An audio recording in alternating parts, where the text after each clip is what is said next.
Lei nº 8.212, de 24 de julho de 1991. Dispõe sobre a organização da Seguridade Social, institui plano de custeio, e dá outras providências. O Presidente da República faço saber que o Congresso Nacional decreta e eu sanciono a seguinte lei: Lei Orgânica da Seguridade Social. Título e Conceituação e Princípios Constitucionais. Artigo 1º. A Seguridade Social compreende um conjunto integrado de ações de iniciativa dos poderes públicos e da sociedade, destinado a assegurar o direito relativo à saúde, à previdência e assistência social. Parágrafo único. A Seguridade Social obedecerá aos seguintes princípios e diretrizes: a. Universalidade da cobertura e do atendimento. B. Uniformidade e equivalência dos benefícios e serviços às populações urbanas e rurais. C. Seletividade e distributividade na prestação dos benefícios e serviços. D. Irredutibilidade do valor dos benefícios. E. Equidade na forma de participação no custeio. F. Diversidade da base de financiamento. G. Caráter democrático e descentralizado da gestão administrativa com a participação da comunidade, em especial de trabalhadores, empresários e aposentados. Título I da Saúde. Artigo 2º. A saúde é direito de todos e dever do Estado, garantido mediante políticas sociais e econômicas que visem a redução do risco de doença e de outros agravos e ao acesso universal e igualitário às ações e serviços para sua promoção, proteção e recuperação. Parágrafo único. As atividades de saúde são de relevância pública e sua organização obedecerá aos seguintes princípios e diretrizes: a. Acesso universal e igualitário. B. Provimento das ações e serviços através de rede regionalizada e hierarquizada, integrados em sistema único. C. Descentralização, com direção única em cada esfera de governo. D. Atendimento integral, com prioridade para as atividades preventivas. E. Participação da comunidade na gestão, fiscalização e acompanhamento das ações e serviços de saúde. F. Participação da iniciativa privada na assistência à saúde, obedecidos os preceitos constitucionais. Título I da Previdência Social. Artigo 3º. A Previdência Social tem por fim assegurar aos seus beneficiários meios indispensáveis de manutenção, por motivo de incapacidade, idade avançada, tempo de serviço, desemprego involuntário, encargos de família e reclusão ou morte daqueles de quem dependiam economicamente. Parágrafo único. A organização da Previdência Social obedecerá aos seguintes princípios e diretrizes: a. Universalidade de participação nos planos previdenciários, mediante contribuição. B. Valor da renda mensal dos benefícios, substitutos do salário de contribuição ou do rendimento do trabalho do segurado, não inferior ao do salário mínimo. C. Cálculo dos benefícios considerando-se os salários de contribuição, corrigidos monetariamente. D. Preservação do valor real dos benefícios. E. Previdência complementar facultativa, custeada por contribuição adicional. Título IV da Assistência Social. Artigo 4º. A assistência social é a política social que provê o atendimento das necessidades básicas, traduzidas em proteção à família, à maternidade, à infância, adolescência, à velhice e à pessoa portadora de deficiência, independentemente de contribuição à Seguridade Social. Parágrafo único. A organização da assistência social obedecerá às seguintes diretrizes: a. Descentralização político-administrativa. B. Participação da população na formulação e controle das ações em todos os níveis. Título V da Organização da Seguridade Social. Artigo 5º. As ações nas áreas de saúde, previdência social e assistência social, conforme o disposto no capítulo 2º do título VI da Constituição Federal, serão organizadas em Sistema Nacional de Seguridade Social, na forma desta lei. Artigo 6º. Revogado pela medida provisória número 2216/37, de 2001. Artigo 7º. Revogado pela medida provisória número 2216/37, de 2001. Artigo 8º. As propostas orçamentárias anuais ou plurianuais da Seguridade Social serão elaboradas por comissão integrada por três representantes, sendo 1 da área da saúde, 1 da área da previdência social e 1 da área de assistência social. Artigo 9º. As áreas de saúde, previdência social e assistência social são objeto de leis específicas, que regulamentarão sua organização e funcionamento. Título V do Financiamento da Seguridade Social. Introdução. Artigo 10. A Seguridade Social será financiada por toda a sociedade, de forma direta e indireta, nos termos do artigo 195 da Constituição Federal e desta lei, mediante recursos provenientes da União, dos Estados, do Distrito Federal, dos municípios e de contribuições sociais. Artigo 11. No âmbito federal, o orçamento da Seguridade Social é composto das seguintes receitas: I. Receitas da União, e receitas das contribuições sociais, e receitas de outras fontes. Parágrafo único. Constituem contribuições sociais, as das empresas, incidentes sobre remuneração paga ou creditada aos segurados a seu serviço, vide artigo 104 da Lei nº 11.196, de 2005, b. As dos empregadores domésticos, c. As dos trabalhadores. Incidentes sobre o seu salário de contribuição, vide artigo 104 da Lei nº 11.196, de 2005, b. As das empresas, incidentes sobre faturamento e lucro, e as incidentes sobre receita de concursos de prognósticos. Capítulo I dos contribuintes. Seção I dos segurados. Artigo 12. São segurados obrigatórios da Previdência Social as seguintes pessoas físicas, e como empregado, aquele que presta serviço de natureza urbana ou rural à empresa, em caráter não eventual, sob sua subordinação e mediante remuneração, inclusive como diretor empregado. B. Aquele que, contratado por empresa de trabalho temporário, definida em legislação específica, presta serviço para atender a necessidade transitória. de substituição de pessoal regular e permanente ou acréscimo extraordinário de serviços de outras empresas, c. o brasileiro ou estrangeiro domiciliado e contratado no Brasil para trabalhar como empregado em sucursal ou agência de empresa nacional no exterior, d. aquele que presta serviço no Brasil à missão diplomática ou à repartição consular de carreira estrangeira e a órgãos a elas subordinados, ou a membros dessas missões e repartições, excluídos o não brasileiro sem residência permanente no Brasil e o brasileiro amparado pela legislação previdenciária do país da respectiva missão diplomática ou repartição consular, e o brasileiro civil que trabalha para a União, no exterior, em organismos oficiais brasileiros ou internacionais dos quais o Brasil seja membro efetivo, ainda que lá domiciliado e contratado, salvo se segurado na forma da legislação vigente do país do domicílio, f. o brasileiro ou estrangeiro domiciliado e contratado no Brasil para trabalhar como empregado em empresa domiciliada no exterior, cuja maioria do capital votante pertence à empresa brasileira de capital nacional, g. o servidor público ocupante de cargo em comissão, sem vínculo efetivo com a União, autarquias, inclusive em regime especial, e fundações públicas federais, a linha acrescentada pela Lei N. 8.647, de 13 de abril de 1993, h. execução suspensa pela Resolução do Senado Federal número 26, de 2005, e o empregado de organismo oficial internacional ou estrangeiro em funcionamento no Brasil, salvo quando coberto por regime próprio de previdência social, j. o exercente de mandato eletivo federal, estadual ou municipal, desde que não vinculado a regime próprio de previdência social, e como empregado doméstico, aquele que presta serviço de natureza contínua à pessoa ou família, no âmbito residencial desta, em atividades sem fins lucrativos, e, revogado pela Lei nº 9.876, de 1999. IV, revogado pela Lei nº 9.876, de 1999. V. Como contribuinte individual, a pessoa física, proprietária ou não, que explora a atividade agropecuária, a qualquer título, em caráter permanente ou temporário, em área superior a 4 módulos fiscais, ou, quando em área igual ou inferior a 4 módulos fiscais ou atividade pesqueira, com auxílio de empregados ou por intermédio de prepostos.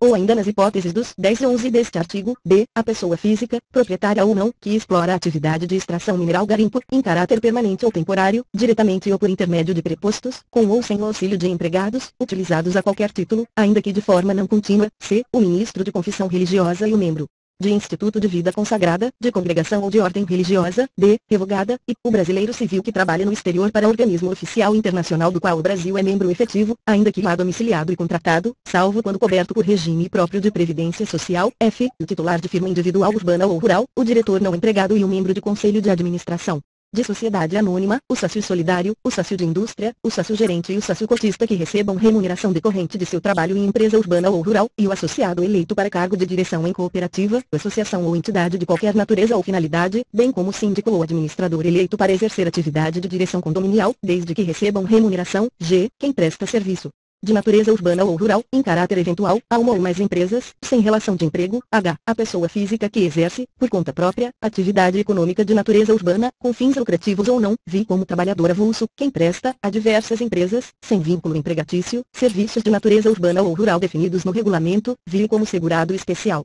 A pessoa física residente no imóvel rural ou em aglomerado urbano ou rural próximo a ele que, individualmente ou em regime de economia familiar, ainda que com o auxílio eventual de terceiros a título de mútua colaboração, na condição de produtor, seja proprietário, usufrutuário, possuidor, assentado, parceiro ou mieiro outorgados, comodatário ou arrendatário rurais, que explore atividade 1. Agropecuária em área de até 4 módulos fiscais, ou 2. De seringueiro ou extrativista vegetal que exerça suas atividades nos termos do inciso X do caput do artigo 2 da Lei nº 9.985, de 18 de julho de 2000, faça dessas atividades o principal meio de vida. B. Pescador artesanal ou a este assemelhado, que faça da pesca profissão habitual ou principal meio de vida, e C. Cônjuge ou companheiro, bem como filho maior de 16 anos de idade ou a este equiparado, do segurado de que tratam as alíneas A e B deste inciso, que, comprovadamente, trabalhem com o grupo familiar respectivo, ou entende-se como regime de economia familiar, atividade em que o trabalho dos membros da família é indispensável à própria subsistência e ao desenvolvimento socioeconômico do núcleo familiar e é exercido em condições de mútua dependência e colaboração, sem a utilização de empregados permanentes, segundo todo aquele que exercer, concomitantemente, mais de uma atividade remunerada sujeita ao regime geral de previdência social é obrigatoriamente filiado em relação a cada uma delas, 3. O revogado, revogado, 4. O aposentado pelo regime geral de previdência social, RGPS, que estiver exercendo ou que voltar a exercer atividade abrangida por este regime assegurado obrigatório em relação a essa atividade, ficando sujeito às contribuições de que trata esta lei. Para fins de custeio da Seguridade Social, quinto, o dirigente sindical mantém, durante o exercício do mandato eletivo, o mesmo enquadramento no regime geral de previdência social, RGPS, de antes da investidura. 6. O aplica-se o disposto na linha G do inciso I do caput ao ocupante de cargo de ministro de Estado, de secretário estadual, distrital ou municipal, sem vínculo efetivo com a União. Estados, Distrito Federal e municípios, suas autarquias, ainda que em regime especial, e fundações. 7. Para serem considerados segurados especiais, o cônjuge ou companheiro e os filhos maiores de 16 anos. 11. Estes equiparados deverão ter participação ativa nas atividades rurais do grupo familiar. 8. O grupo familiar poderá utilizar-se de empregados contratados por prazo determinado ou trabalhador de que trata a linha G do inciso V do caput deste artigo, à razão de no máximo 120 pessoas por dia no ano civil, em períodos corridos ou intercalados. Ou, ainda, por tempo equivalente em horas de trabalho, não sendo computado nesse prazo o período de afastamento em decorrência da percepção de auxílio-doença. 9. O não descaracteriza a condição de segurado especial e a outorga, por meio de contrato escrito de parceria, meação ou comodato, de até 50% de imóvel rural cuja área total não seja superior a 4 módulos fiscais, desde que outorgante e outorgado continuem a exercer a respectiva atividade, individualmente ou em regime de economia familiar. E a exploração da atividade turística da propriedade rural, inclusive com hospedagem, por não mais de 120 dias ao ano, e a participação em plano de previdência complementar instituído por entidade classista a que seja associado, em razão da condição de trabalhador rural ou de produtor rural em regime de economia familiar, e ser beneficiário ou fazer parte de grupo familiar que tenha algum componente que seja beneficiário de programa assistencial oficial de governo. V. A utilização pelo próprio grupo familiar, na exploração da atividade, de processo de beneficiamento ou industrialização artesanal, na forma do 11 do artigo 25 desta lei, e via associação em cooperativa agropecuária, e via incidência do imposto sobre produtos industrializados. IPI sobre o produto das atividades desenvolvidas nos termos do 14 deste artigo 10. Não é segurado especial o membro de grupo familiar que possuir outra fonte de rendimento, exceto se decorrente de benefício de pensão por morte, auxílio acidente ou auxílio reclusão, cujo valor não supere o do menor benefício de prestação continuada da Previdência Social, e o benefício previdenciário pela participação em plano de previdência complementar instituído nos termos do inciso IV do 9 deste artigo. E exercício de atividade remunerada em período não superior a 120 dias, corridos ou intercalados, no ano civil, observado o disposto no 13 deste artigo, e via exercício de mandato eletivo do dirigente sindical de organização da categoria de trabalhadores rurais, v. Exercício de mandato de vereador do município onde desenvolve atividade rural, ou de dirigente de cooperativa rural constituída exclusivamente por segurados especiais, observado o disposto no 13 deste artigo, vi parceria ou meação outorgada na forma e condições estabelecidas no inciso I do 9 deste artigo, vi atividade artesanal desenvolvida com matéria-prima produzida pelo respectivo grupo familiar, podendo ser utilizada matéria-prima de outra origem, desde que a renda mensal obtida na atividade não exceda ao menor benefício de prestação continuada da Previdência Social, e via atividade artística, desde que em valor mensal inferior ao menor benefício de prestação continuada da Previdência Social. 11. O segurado especial fica excluído dessa categoria, e, a contar do primeiro dia do mês em que, a deixar de satisfazer as condições estabelecidas no inciso V do caput deste artigo, sem prejuízo do disposto no artigo 15 da Lei nº 8.213, de 24 de julho de 1991, ou exceder qualquer dos limites estabelecidos no inciso I do 9 deste artigo, b. Enquadrar-se em qualquer outra categoria de segurado obrigatório do regime geral de previdência social, ressalvado o disposto nos incisos I, V, e V do 10 e no 14 deste artigo, sem prejuízo do disposto no artigo 15 da Lei nº 8.213. De 24 de julho de 1991, c. Tornar-se segurado obrigatório de outro regime previdenciário, e b. Participar de sociedade empresária, de sociedade simples, como empresário individual ou como titular de empresa individual de responsabilidade limitada em desacordo com as limitações impostas pelo 14 deste artigo. A. Utilização de trabalhadores nos termos do 8 deste artigo, b. Dias em atividade remunerada estabelecidos no inciso I do 10 deste artigo, e c. Dias de hospedagem a que se refere o inciso I do 9 deste artigo 12. Aplica-se o disposto na linha do inciso V do caput deste artigo ao cônjuge ou companheiro do produtor que participe da atividade rural por este explorada. 13. O disposto nos incisos I, V do 10 e no 14 deste artigo não dispensa o recolhimento da contribuição devida em relação ao exercício das atividades de que tratam os referidos dispositivos. 14. A participação do segurado especial em sociedade empresária, em sociedade simples, como empresário individual ou como titular de empresa individual de responsabilidade limitada de objeto ou âmbito agrícola, agroindustrial ou agroturístico, considerada microempresa nos termos da Lei Complementar no 123, de 14 de dezembro de 2006. Não o exclui de tal categoria previdenciária, desde que, mantido o exercício da sua atividade rural na forma do inciso V do caput e do 1, a pessoa jurídica componha-se apenas de segurados de igual natureza e sedile-se no mesmo município ou em município limítrofe aquele em que eles desenvolvam suas atividades. 15. Vetado. Artigo 13. O servidor civil ocupante de cargo efetivo ou militar da União, dos Estados, do Distrito Federal ou dos municípios, bem como das respectivas autarquias e fundações, são excluídos do regime geral de previdência social consubstanciado nesta lei, desde que amparados por regime próprio de previdência social ou caso o servidor ou o militar venham a exercer, concomitantemente, uma ou mais atividades abrangidas pelo regime geral de previdência. social, tornar-se-ão segurados obrigatórios em relação a essas atividades, desde caso o servidor ou o militar, amparados por regime próprio de previdência social, sejam requisitados para outro órgão ou entidade cujo regime previdenciário não permita a filiação nessa condição, permanecerão vinculados ao regime de origem, obedecidas as regras que cada ente estabeleça acerca de sua contribuição. Artigo 14. É segurado facultativo maior de 14 anos de idade que se filiar ao regime geral de previdência social, mediante contribuição, na forma do artigo 21, desde que não incluído nas disposições do artigo 12. Seção I da empresa e do empregador doméstico. Artigo 15. Considera-se, empresa firme individual ou sociedade que assume o risco de atividade econômica urbana ou rural, com fins lucrativos ou não, bem como os órgãos e entidades da administração pública direta, indireta e fundacional, e empregador doméstico a pessoa ou família que admite a seu serviço, sem finalidade lucrativa, empregado doméstico. Parágrafo único. Equipara-se à empresa, para os efeitos desta lei, o contribuinte individual em relação ao segurado que lhe presta serviço, bem como a cooperativa, a associação ou entidade de qualquer natureza ou finalidade, a missão diplomática e a repartição consular de carreira estrangeiras. Capítulo I da Contribuição da União. Artigo 16. A contribuição da União é constituída de recursos adicionais do orçamento fiscal, fixados obrigatoriamente na Lei Orçamentária Anual. Parágrafo único. A União é responsável pela cobertura de eventuais insuficiências financeiras da Seguridade Social, quando decorrentes do pagamento de benefícios de prestação continuada da Previdência Social, na forma da Lei Orçamentária Anual. Artigo 17. Para pagamento dos encargos previdenciários da União, poderão contribuir os recursos da Seguridade Social referidos na linha D do parágrafo único do artigo 11 desta lei, na forma da Lei Orçamentária Anual, assegurada a destinação de recursos para as ações desta Lei de Saúde e Assistência Social. Artigo 18. Os recursos da Seguridade Social referidos nas alíneas A, B, C e D do parágrafo único do artigo 11 desta lei poderão contribuir, a partir do exercício de 1992, para o financiamento das despesas com pessoal e administração geral apenas do Instituto Nacional do Seguro Social (INSS), do Instituto Nacional de Assistência Médica da Previdência Social (INPS), da Fundação Legião Brasileira de Assistência ao BAI e da Fundação Centro Brasileira para a Infância e Adolescência. Artigo 19. O Tesouro Nacional repassará mensalmente recursos referentes às contribuições mencionadas nas alíneas D e I do parágrafo único do artigo 11 desta lei, destinados à execução do orçamento da Seguridade Social. Primeiro decorridos os prazos referidos no caput deste artigo, as dotações a serem repassadas sujeitar-se-ão à atualização monetária segundo os mesmos índices utilizados para efeito de correção dos tributos da União, segundo os recursos oriundos da majoração das contribuições previstas nesta lei ou da criação de novas contribuições destinadas à Seguridade Social. Somente poderão ser utilizados para atender as ações nas áreas de saúde, previdência e assistência social.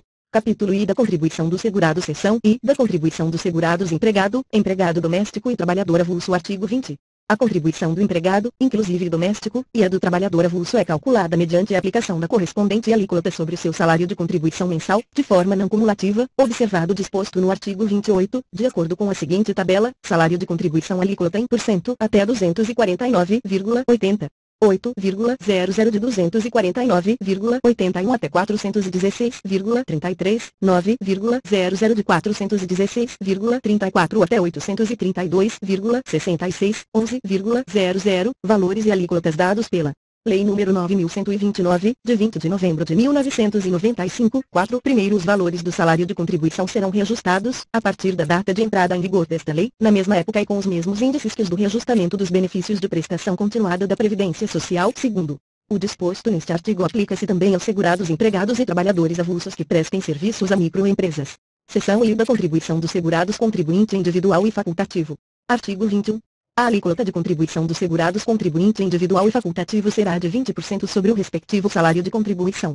E revogado, primeiros valores do salário de contribuição serão reajustados, a partir da data de entrada em vigor desta lei, na mesma época e com os mesmos índices que os do reajustamento dos benefícios de prestação continuada da Previdência Social. 2. No caso de opção pela exclusão do direito ao benefício de aposentadoria por tempo de contribuição, a alíquota de contribuição incidente sobre o limite mínimo mensal do salário de contribuição será de 11%, no caso do segurado contribuinte individual, ressalvado o disposto no inciso I, que trabalhe por conta própria, sem relação de trabalho com empresa ou equiparado, e do segurado facultativo, observado o disposto na linha B do inciso I deste parágrafo. E 5%, no caso do microempreendedor individual, de que trata o artigo 18 da Lei Complementar no 123, de 14 de dezembro de 2006, e B, do segurado facultativo sem renda própria que se dedique exclusivamente ao trabalho doméstico no âmbito de sua residência, desde que pertencente à família de baixa renda. 3. O segurado que tenha contribuído na forma do 2 ou deste artigo e pretenda contar o tempo de contribuição correspondente para fins de obtenção da aposentadoria por tempo de contribuição ou da contagem recíproca do tempo de contribuição a que se refere o artigo 94 da Lei nº 8.213. de 24 de julho de 1991, deverá complementar a contribuição mensal mediante recolhimento, sobre o valor correspondente ao limite mínimo mensal do salário de contribuição em vigor na competência a ser complementada, da diferença entre o percentual pago e de 20%, acrescido dos juros moratórios de que trata o 3 do artigo 5 da Lei nº 9.430, de 27 de dezembro de 1996. 4. Considera-se de baixa renda, para os fins do disposto na linha B do inciso I do 2 ou deste artigo, a família inscrita no Cadastro Único para Programas Sociais do Governo Federal CadÚnico cuja renda mensal seja de até 2 salários mínimos. 5. A contribuição complementar a que se refere o 3 ou deste artigo será exigida a qualquer tempo, sob pena de indeferimento do benefício. Capítulo IV da contribuição da empresa. Artigo 22. A contribuição a cargo da empresa, destinada à Seguridade Social, além do disposto no artigo 23, é de 6 e 20% sobre o total das remunerações pagas, devidas ou creditadas a qualquer título, durante o mês, aos segurados empregados e trabalhadores avulsos que lhe prestem serviços, destinadas a retribuir o trabalho, qualquer que seja sua forma, inclusive as gorjetas, os ganhos habituais sob a forma de utilidades e os adiantamentos decorrentes de reajuste salarial, quer pelos serviços efetivamente prestados, quer pelo tempo à disposição do empregador ou tomador de serviços, nos termos da lei ou do contrato ou, ainda, de convenção ou acordo coletivo de trabalho ou sentença normativa. E para o financiamento do benefício previsto nos artigos 57 e 58 da Lei nº 8.213, de 24 de julho de 1991, e daqueles concedidos em razão do grau de incidência de incapacidade laborativa decorrente dos riscos ambientais do trabalho, sobre o total das remunerações pagas ou creditadas, no decorrer do mês, aos segurados empregados e trabalhadores avulsos, a 1%, para as empresas em cuja atividade preponderante o risco de acidentes do trabalho seja considerado leve, b. 2%, para as empresas em cuja atividade preponderante esse risco seja considerado médio, c. 3%, para as empresas em cuja atividade preponderante esse risco seja considerado grave, e 20% sobre o total das remunerações pagas ou creditadas a qualquer título, no decorrer do mês, aos segurados contribuintes individuais que lhe prestem serviços, e 15% sobre o valor bruto da nota fiscal ou fatura de prestação de serviços, relativamente a serviços que lhe são prestados por cooperados por intermédio de cooperativas de trabalho, no caso de bancos comerciais, bancos de investimentos, bancos de desenvolvimento, caixas econômicas, sociedades de crédito, financiamento e investimento, sociedades de crédito imobiliário, sociedades corretoras, distribuidoras de títulos e valores mobiliários, empresas de arrendamento mercantil, cooperativas de crédito, empresas de seguros privados e de capitalização, agentes autônomos de seguros privados e de crédito e entidades de previdência privada abertas e fechadas. Além das contribuições referidas neste artigo e no artigo 23, é devida a contribuição adicional de 2,5% sobre a base de cálculo definida nos incisos I e deste artigo. Segundo, não integram a remuneração as parcelas de que trata o 9º do artigo 28. Terceiro, o Ministério do Trabalho e da Previdência Social poderá alterar, com base nas estatísticas de acidentes do trabalho, apuradas em inspeção, o enquadramento de empresas para efeito da contribuição a que se refere o inciso I deste artigo, a fim de estimular investimentos em prevenção de acidentes. 4. O Poder Executivo estabelecerá, na forma da lei, ouvido o Conselho Nacional da Seguridade Social, mecanismos de estímulo às empresas que se utilizem de empregados portadores de deficiências física, sensorial ou mental com desvio do padrão médio. 5º, revogado pela Lei nº 10.256, de 2001. 6º, a contribuição empresarial da associação desportiva que mantém equipe de futebol profissional destinada à Seguridade Social, em substituição à prevista nos incisos I e deste artigo, corresponde a 5% da receita bruta, decorrente dos espetáculos desportivos, de que participem em todo o território nacional em qualquer modalidade desportiva, inclusive jogos internacionais, e de qualquer forma de patrocínio, licenciamento de uso de marcas e símbolos, publicidade, propaganda e de transmissão de espetáculos desportivos. 7º, caberá à entidade promotora do espetáculo a responsabilidade de efetuar o desconto de 5% da receita bruta decorrente dos espetáculos desportivos e o respectivo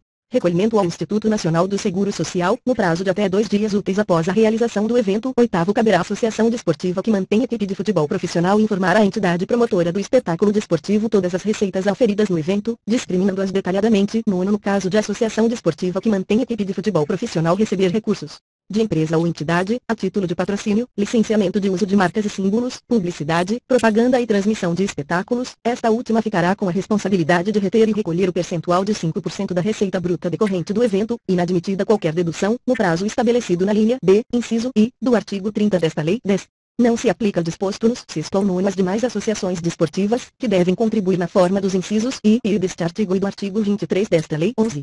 O disposto nos 6º ao 9º deste artigo aplica-se à associação desportiva que mantém a equipe de futebol profissional e atividade econômica organizada para a produção e circulação de bens e serviços e que se organize regularmente, segundo um dos tipos regulados nos artigos 1039 a 1092 da Lei N.O. sobrescrito 10.406, de 10 de janeiro de 2002. Código Civil. 11. A. O disposto no 11 deste artigo aplica-se apenas às atividades diretamente relacionadas com a manutenção e administração de equipe profissional de futebol, não se estendendo às outras atividades econômicas exercidas pelas referidas sociedades empresariais beneficiárias. 12. Vetado. 13. Não se considera como remuneração direta ou indireta, para os efeitos desta lei, os valores dispendidos pelas entidades religiosas e instituições de ensino vocacional como ministro de confissão religiosa, membros de instituto de vida consagrada, de congregação ou de ordem religiosa em face do seu mister religioso ou para sua subsistência desde que fornecidos em condições que independam da natureza e da quantidade do trabalho executado. Artigo 22-A. A contribuição devida pela agroindústria, definida, para os efeitos desta lei, como sendo produtor rural pessoa jurídica cuja atividade econômica seja a industrialização de produção própria ou de produção própria e adquirida de terceiros, incidente sobre o valor da receita bruta proveniente da comercialização da produção, em substituição às previstas nos incisos I e I do artigo 22 desta lei. É de I 2,5% destinados à Seguridade Social e 0,1% para o financiamento do benefício previsto nos artigos 57 e 58 da Lei 8.213, de 24 de julho de 1991, e daqueles concedidos em razão do grau de incidência de incapacidade para o trabalho decorrente dos riscos ambientais da atividade. 1. Vetado. 2. O disposto neste artigo não se aplica às operações relativas à prestação de serviços a terceiros, cujas contribuições previdenciárias continuam sendo devidas na forma do artigo 22 desta lei. 3. Na hipótese do 2. A receita bruta correspondente aos serviços prestados a terceiros será excluída da base de cálculo da contribuição de que trata o caput. 4. O disposto neste artigo não se aplica às sociedades cooperativas e às agroindústrias de piscicultura, carcinicultura, suinocultura e avicultura. 5. Disposto no inciso I do artigo 3 da Lei 8.315, de 23 de dezembro de 1991.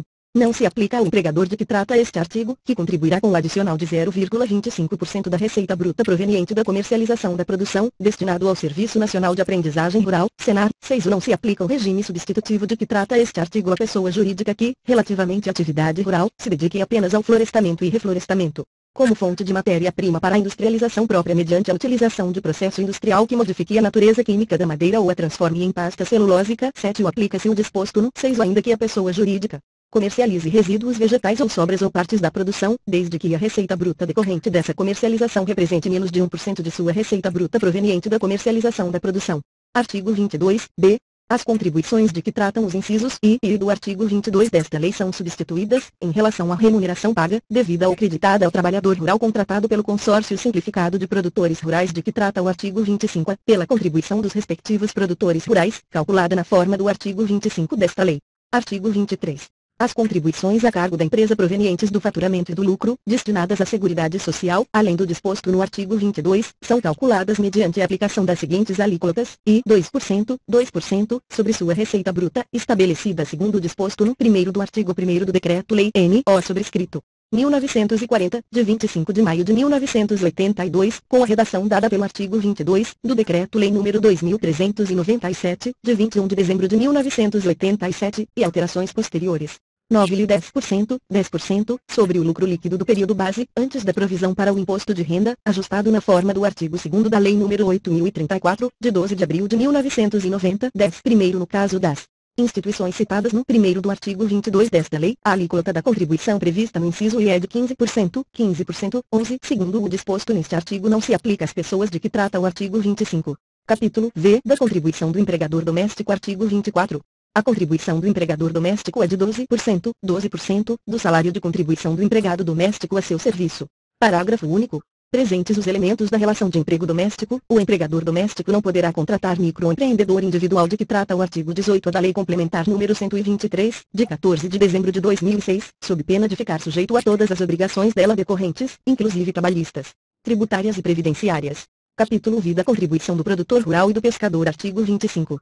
A contribuição do empregador rural pessoa física, em substituição à contribuição de que tratam os incisos I e I do artigo 22, e a do segurado especial, referidos, respectivamente, na linha do inciso V e no inciso V do artigo 12 desta lei, destinada à Seguridade Social, é de I 2% da receita bruta proveniente da comercialização da sua produção, e 0,1% da receita bruta proveniente da comercialização da sua produção para financiamento das prestações por acidente do trabalho. Primeiro, o segurado especial de que trata este artigo, além da contribuição obrigatória referida no caput, poderá contribuir, facultativamente, na forma do artigo 21 desta lei, segundo a pessoa física de que trata a linha do inciso V do artigo 12. Contribui, também, obrigatoriamente, na forma do artigo 21 desta lei. Terceiro, integram a produção, para os efeitos deste artigo, os produtos de origem animal ou vegetal, em estado natural ou submetidos a processos de beneficiamento ou industrialização rudimentar, assim compreendidos, entre outros, os processos de lavagem, limpeza, descaroçamento, pilagem, descascamento, lenhamento, pasteurização, resfriamento, secagem, fermentação, embalagem, cristalização, fundição, carvejamento, cozimento, destilação, moagem, torrefação, bem como os subprodutos e os resíduos obtidos através desses processos. 4. Revogado. 5º, vetado na Lei nº 8.540, de 22 de dezembro de 1992. Sexto, revogado pela Lei nº 10.256, de 2001. Sétimo, revogado pela Lei nº 10.256, de 2001. Oitavo, revogado pela Lei nº 10.256, de 2001. 9. Vetado. 10. Integra a receita bruta de que trata este artigo, além dos valores decorrentes da comercialização da produção relativa aos produtos a que se refere o 3 deste artigo, a receita proveniente, e, da comercialização da produção obtida em razão de contrato de parceria ou meação de parte do imóvel rural, e da comercialização de artigos de artesanato de que trata o inciso V do 10 do artigo 12 desta lei, e de serviços prestados, de equipamentos utilizados e de produtos comercializados no imóvel rural, desde que em atividades turística e de entretenimento desenvolvidas no próprio imóvel, inclusive hospedagem, alimentação, recepção, recreação e atividades pedagógicas, bem como taxa de visitação e serviços especiais, e do valor de mercado da produção rural dada em pagamento ou que tiver sido trocada por outra, qualquer que seja o motivo ou finalidade, e v. de atividade artística de que trata o inciso V do 10 do artigo 12 desta lei. 11. Considera-se processo de beneficiamento ou industrialização artesanal aquele realizado diretamente pelo próprio produtor rural pessoa física, desde que não esteja sujeito à incidência do imposto sobre produtos industrializados IP. Artigo 25-A. Equipara-se ao empregador rural pessoa física ou consórcio simplificado de produtores rurais, formado pela União de Produtores Rurais pessoas físicas, que outorgaram deles poderes para contratar, gerir e demitir trabalhadores para prestação de serviços, exclusivamente, aos seus integrantes, mediante documento registrado em cartório de títulos e documentos. O documento de que trata o caput deverá conter a identificação de cada produtor, seu endereço pessoal e de sua propriedade rural, bem como o respectivo registro no Instituto Nacional de Colonização e Reforma Agrária INCRA ou informações relativas à parceria, arrendamento ou equivalente e a matrícula no Instituto Nacional do Seguro Social INS de cada um dos produtores rurais. 2. O consórcio deverá ser matriculado no INS em nome do empregador a quem hajam sido outorgados os poderes, na forma do regulamento. 3. Os produtores rurais integrantes do consórcio de que trata o caput serão responsáveis solidários em relação às obrigações previdenciárias. 4. Vetado. Capítulo V da contribuição sobre a receita de concursos de prognósticos. Artigo 26.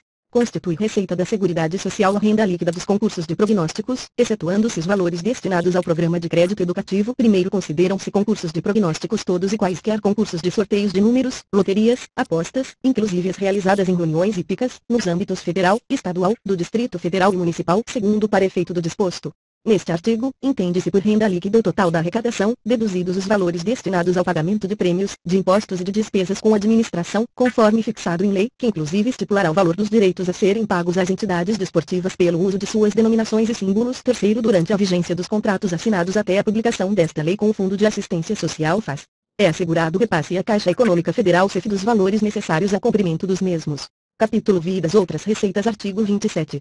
Constituem outras receitas da Seguridade Social, e as multas, a atualização monetária e os juros moratórios, e a remuneração recebida por serviços de arrecadação, fiscalização e cobrança prestados a terceiros, e as receitas provenientes de prestação de outros serviços e de fornecimento ou arrendamento de bens, e as demais receitas patrimoniais, industriais e financeiras, as doações, legados, subvenções e outras receitas eventuais, vi 50%, dos valores obtidos aplicados na forma do parágrafo único do artigo 243 da Constituição Federal, havia 40%, do resultado dos leilões dos bens apreendidos pelo Departamento da Receita Federal, vi outras receitas previstas em legislação específica.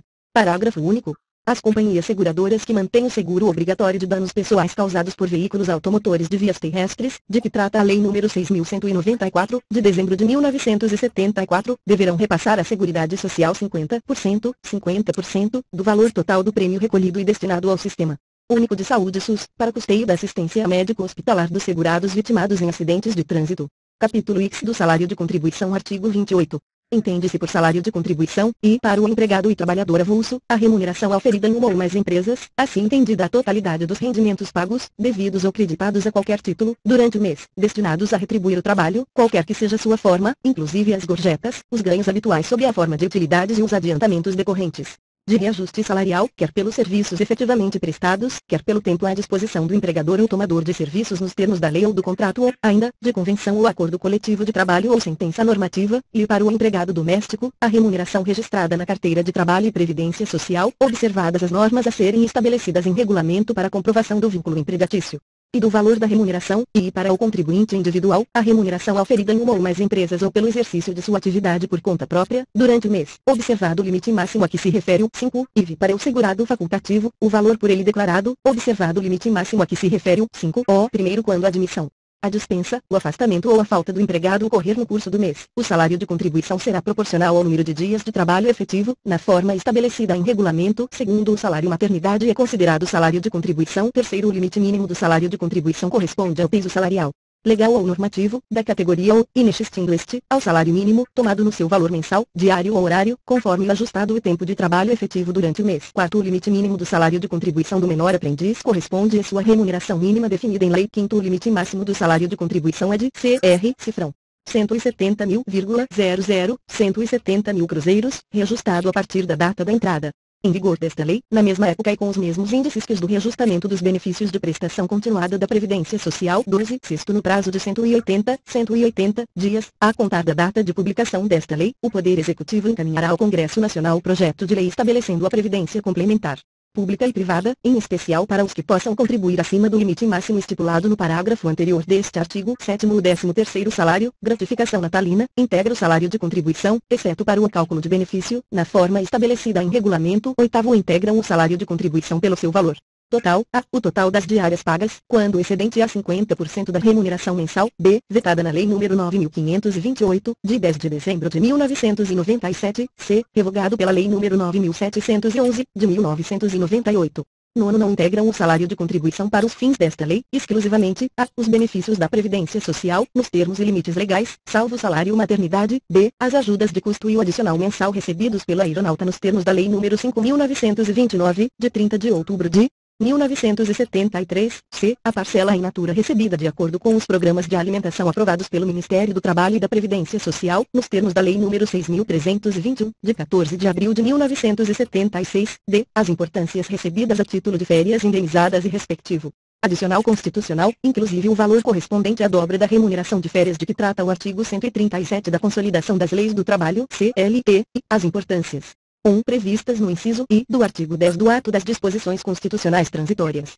2. Relativas à indenização por tempo de serviço, anterior a 5 de outubro de 1988, do empregado não optante pelo Fundo de Garantia do Tempo de Serviço, FGTS. 3. Recebidas a título da indenização de que trata o artigo 479 da CLT. 4. Recebidas a título da indenização de que trata o artigo 14 da Lei nº 5.889, de 8 de junho de 1973. 5. Recebidas a título de incentivo à demissão. 6. Recebidas a título de abono de férias na forma dos artigos 143 e 144 da CLT. 7. Recebidas a título de ganhos eventuais e os abonos expressamente desvinculados do salário. 8. Recebidas a título de licença-prêmio indenizada. 9. Recebidas a título da indenização de que trata o artigo 9º da Lei nº 7.238, de 29 de outubro de 1984, f. A parcela recebida a título de vale-transporte, na forma da legislação própria, g. Ajuda de custo, em parcela única, recebida exclusivamente em decorrência de mudança de local de trabalho do empregado, na forma do artigo 470 da CLT, h. As diárias para viagens, desde que não excedam a 50% da remuneração mensal, e a importância recebida a título de bolsa de complementação educacional de estagiário, quando paga nos termos da Lei nº 6.494. De 7 de dezembro de 1977, j. A participação nos lucros ou resultados da empresa, quando paga ou creditada de acordo com lei específica, l. O abono do Programa de Integração Social PIS e do Programa de Assistência ao Servidor Público PASEP, m. Os valores correspondentes a transporte, alimentação e habitação fornecidos pela empresa ou empregado contratado para trabalhar em localidade distante da de sua residência, em canteiro de obras ou local que, por força da atividade, exija deslocamento e estada, observadas as normas de proteção estabelecidas pelo Ministério do Trabalho, a linha acrescentada pela Lei nº 9.528, de 10 de dezembro de 1997, n. A importância paga ao empregado a título de complementação ao valor do auxílio-doença, desde que este direito seja extensivo à totalidade dos empregados da empresa, as parcelas destinadas à assistência ao trabalhador da agroindústria canavieira, de que trata o artigo 36 da Lei nº 4.870, de 1º de dezembro de 1965. T. O valor das contribuições efetivamente pago pela pessoa jurídica relativo ao programa de previdência complementar, aberto ou fechado, desde que disponível a totalidade de seus empregados e dirigentes, observados, no que couber, os artes 9 468 da CLT, que, o valor relativo à assistência prestada por serviço médico ou odontológico, próprio da empresa ou por ela conveniado.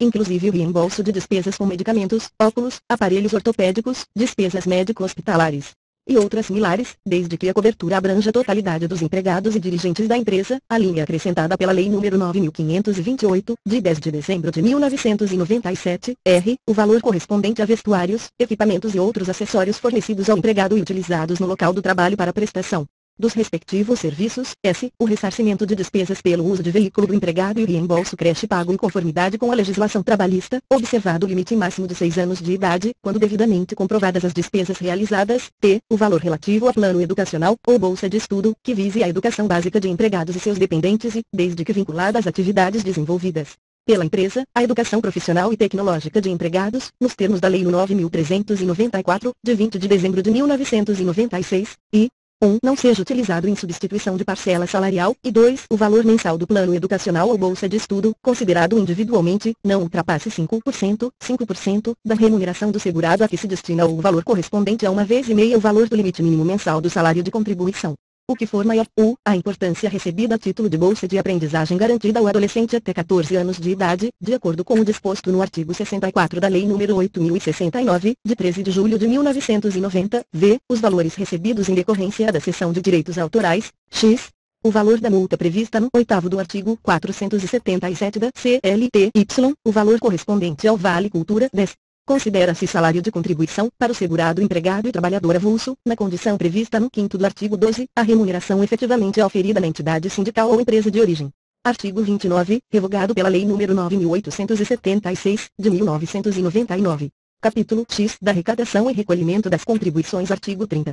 A arrecadação e o recolhimento das contribuições ou de outras importâncias devidas à Seguridade Social obedecem às seguintes normas, e a empresa é obrigada a arrecadar as contribuições dos segurados empregados e trabalhadores avulsos a seu serviço, descontando-as da respectiva remuneração, b. Recolher os valores arrecadados na forma da alínea deste inciso, a contribuição a que se refere o inciso IV do artigo 22 desta lei, assim como as contribuições a seu cargo incidentes sobre as remunerações pagas, devidas ou creditadas, a qualquer título, aos segurados empregados, trabalhadores avulsos e contribuintes individuais a seu serviço até o dia 20 do mês subsequente ao da competência, c. Recolher as contribuições de que tratam os incisos I e I do artigo 23, na forma e prazos definidos pela legislação tributária federal vigente, e os segurados contribuinte individual e facultativo estão obrigados a recolher sua contribuição por iniciativa própria, até o dia 15 do mês seguinte ao da competência, e a empresa adquirente, consumidora ou consignatária ou a cooperativa são obrigadas a recolher a contribuição de que trata o artigo 25. Até o dia 20 do mês subsequente ao da operação de venda ou consignação da produção, independentemente de essas operações terem sido realizadas diretamente com o produtor ou com intermediário pessoa física, na forma estabelecida em regulamento, e a empresa adquirente, consumidora ou consignatária ou a cooperativa ficam subrogadas nas obrigações da pessoa física de que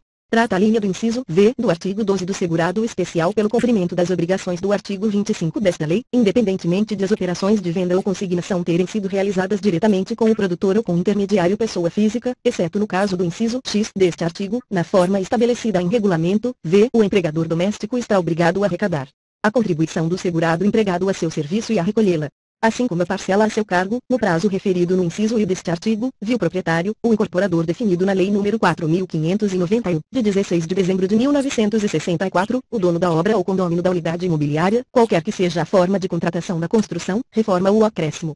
São solidários com o construtor, estes com a subempreiteira, pelo cumprimento das obrigações para com a Seguridade Social, ressalvado o seu direito regressivo contra o executor ou contratante da obra e admitida a retenção de importância este devida para a garantia do cumprimento dessas obrigações, não se aplicando, em qualquer hipótese, o benefício de ordem, via exclui-se da responsabilidade solidária perante a Seguridade Social o adquirente de prédio ou unidade imobiliária que realizar a operação com empresa de comercialização ou incorporador de imóveis, ficando estes solidariamente responsáveis com o construtor, via nenhuma contribuição à Seguridade Social é devida se a construção residencial unifamiliar, destinada ao uso próprio, de tipo econômico, for executada sem mão de obra assalariada, observadas as exigências do regulamento. E que se as empresas que integram um grupo econômico de qualquer natureza respondem entre si, solidariamente, pelas obrigações decorrentes desta lei, x. A pessoa física de que trata a linha do inciso V do artigo 12 e o segurado especial são obrigados a recolher a contribuição de que trata o artigo 25 desta lei no prazo estabelecido no inciso I deste artigo. caso comercializem a sua produção, a, no exterior, b, diretamente, no varejo, ao consumidor pessoa física, c, a pessoa física de que trata a linha do inciso v do artigo 12, d, ao segurado especial, x aplica-se o disposto nos incisos I e V deste artigo à pessoa física não produtor rural que adquire produção para venda no varejo ao consumidor pessoa física.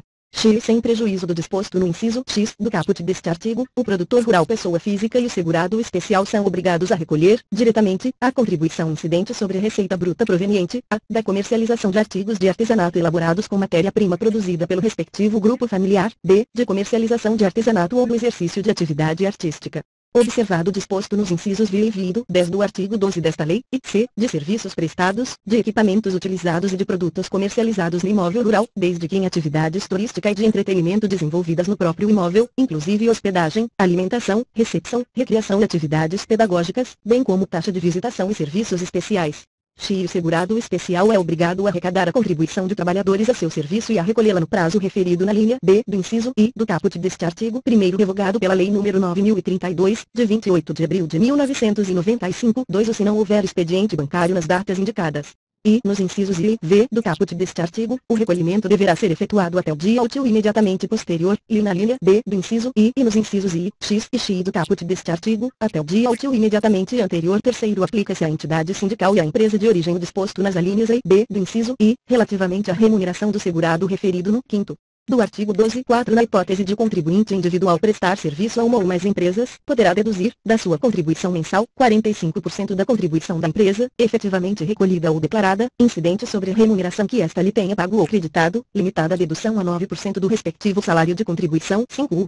Aplica-se o disposto no 4 ao cooperado que prestar serviço à empresa por intermédio de cooperativa de trabalho. 6. O empregador doméstico poderá recolher a contribuição do segurado empregado a seu serviço e a parcela a seu cargo relativas à competência novembro até o dia 20 de dezembro, juntamente com a contribuição referente ao 13º, 13º salário, utilizando-se de um único documento de arrecadação. 7. A empresa ou cooperativa adquirente, consumidora ou consignatária da produção fica obrigada a fornecer ao segurado especial cópia do documento fiscal de entrada da mercadoria, para fins de comprovação da operação e da respectiva contribuição previdenciária. 8. Quando o grupo familiar a que o segurado especial estiver vinculado não tiver obtido, no ano, por qualquer motivo, receita proveniente de comercialização de produção, deverá comunicar a ocorrência à Previdência Social, na forma do regulamento. 9. Quando o segurado especial tiver comercializado sua produção do ano anterior exclusivamente com empresa adquirente, consignatária ou cooperativa, tal fato deverá ser comunicado à Previdência Social pelo respectivo grupo familiar.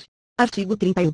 A empresa contratante de serviços executados mediante cessão de mão de obra, inclusive em regime de trabalho temporário, deverá reter 11% do valor bruto da nota fiscal ou fatura de prestação de serviços e recolher, em nome da empresa cedente da mão de obra, a importância retida até o dia 20 do mês subsequente ao da emissão da respectiva nota fiscal ou fatura, ou até o dia útil imediatamente anterior se não houver expediente bancário naquele dia, observado o disposto no 5 do artigo 33 desta lei. O valor retido de que trata o caput deste artigo, que deverá ser destacado na nota fiscal ou fatura de prestação de serviços, poderá ser compensado por qualquer estabelecimento da empresa cedente da mão de obra, por ocasião do recolhimento das contribuições destinadas à Seguridade Social devida sobre a folha de pagamento dos seus segurados. 2. Na impossibilidade de haver compensação integral na forma do parágrafo anterior, o saldo remanescente será objeto de restituição. 3. Para os fins desta lei, entende-se como cessão de mão de obra a colocação à disposição do contratante, em suas dependências ou nas de terceiros, de segurados que realizem serviços contínuos, relacionados ou não com a atividade fim da empresa, quaisquer que sejam a natureza e a forma de contratação. 4. Enquadram-se na situação prevista no parágrafo anterior, além de outros estabelecidos em regulamento, os seguintes serviços: I, limpeza, conservação e zeladoria, I, vigilância e segurança,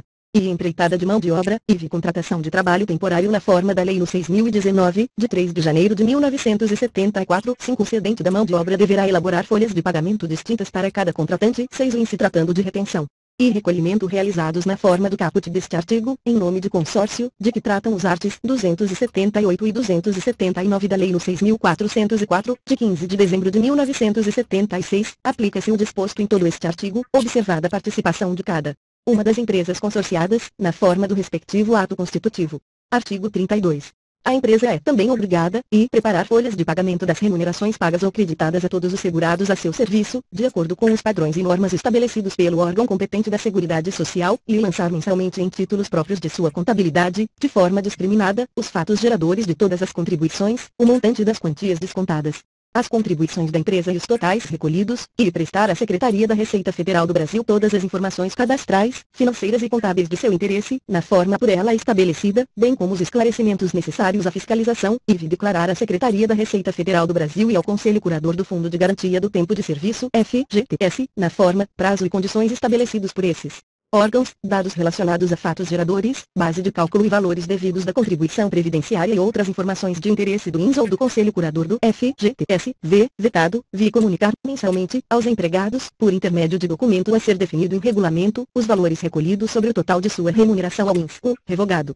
2. A declaração de que trata o inciso IV do caput deste artigo constitui instrumento hábil e suficiente para a exigência do crédito tributário, e suas informações comporão a base de dados para fins de cálculo e concessão dos benefícios previdenciários. 3. Revogado. 4. Revogado. 5. Revogado. 6. Revogado.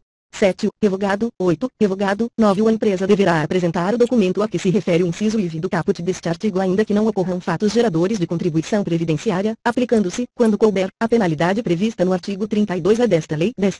O descumprimento do disposto no inciso IV do caput deste artigo impede a expedição da certidão de prova de regularidade fiscal perante a Fazenda Nacional. 11. Em relação aos créditos tributários, os documentos comprobatórios do cumprimento das obrigações de que trata este artigo devem ficar arquivados na empresa até que ocorra a prescrição relativa aos créditos decorrentes das operações a que se refiram. 12. Vetado. Artigo 32-A. O contribuinte que deixar de apresentar a declaração de que trata o inciso IV do caput do artigo 32 desta lei no prazo fixado ou que apresentar com incorreções ou omissões será intimado a apresentá-la ou a prestar esclarecimentos e sujeitar-se às seguintes multas, e de R$ 20, para cada grupo. De 10, informações incorretas ou omitidas, e de 2%, ao mês calendário ou fração, incidente sobre o montante das contribuições informadas, ainda que integralmente pagas, no caso de falta de entrega da declaração ou entrega após o prazo, limitada a 20%, observado o disposto no 3 deste artigo, ou para efeito de aplicação da multa prevista no inciso I do caput deste artigo, será considerado como termo inicial o dia seguinte ao término do prazo fixado para a entrega da declaração e como termo final a data da efetiva entrega ou, no caso de não apresentação, a data da lavratura do auto de infração ou da notificação de lançamento. 2.